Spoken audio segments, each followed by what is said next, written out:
அன்பு சகோதரிகளே, இன்றைய நமது சிந்தனைக்கு தரப்பட்டுள்ள நற்செய்தி யோவான் 10:1-10. இப்பகுதியில் கிறிஸ்து கூலிக்காக மேய்க்கும் ஆயர்கள் பற்றியும் தம் சொந்த ஆடுகளை மேய்க்கும் உண்மை ஆயர்களை பற்றியும் விளக்குகின்றார். கூலிக்காக மேய்க்கும் ஆயர்களுக்கும் ஆடுகளுக்கும் இடையில் பெரும் இடைவெளி இருக்கின்றது. அவ்விடைவெளியை பணமும் சுயநலமும் நிரப்புகிறது.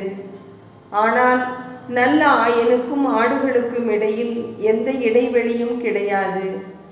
ஆடுகளும் அவரது குரலுக்கு செவி சாய்க்கும். அவர் தம் சொந்த ஆடுகளை பெயர் சொல்லி கூப்பிட்டு வெளியே கூட்டிச் செல்வார். இந்த கூற்றையே நம் திருத்தந்தை பிரான்சிஸ் ஆடுகளின் வாசம் ஆயனில் வீச வேண்டும் என்று. ஆம், ஆயனும் ஆடுகளும் இணைந்தே வாழ வேண்டும், வளர வேண்டும். கிறிஸ்து தனது பிறப்பு, பணி வாழ்வு, பாடுகள், மரணம் மற்றும் உயிர்ப்பினால் நம் அனைவரையும் நிறைவான குருத்துவத்தின் பங்காளிகளாக்கினார்.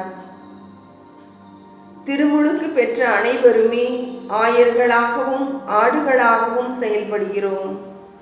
கிறிஸ்து தம் மீட்பு பணியை தொடர்ந்து ஆற்றிட 12 திருத்தூதர்களை ஏற்படுத்தினார். இயேசு கனவு கண்ட இறையரசு காலப்போக்கில் திரு அவை என்னும் நிறுவனமாய் மாறியது. விளைவு ஆயர்கள் வேறு, ஆடுகள் வேறு என்றானது.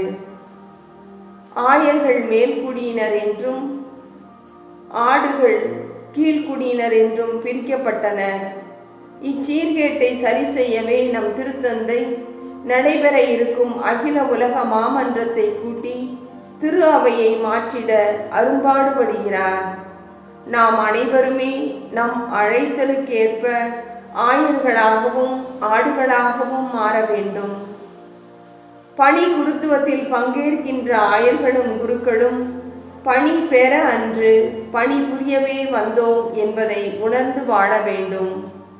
பொது நிலையினரும் ஆயரை உண்மையுடனும் பாசத்துடனும் பின்பற்ற வேண்டும்.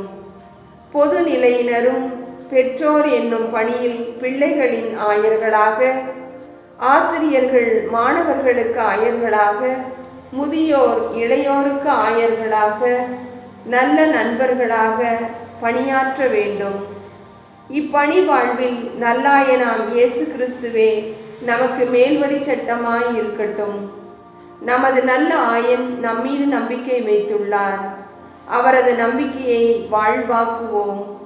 ஆயர்களாகவும் ஆடுகளாகவும் பணிபுரிந்திட, வாழ்ந்திட, வளர்ந்திட நல்ல ஆயனிடம் வேண்டுவோம்.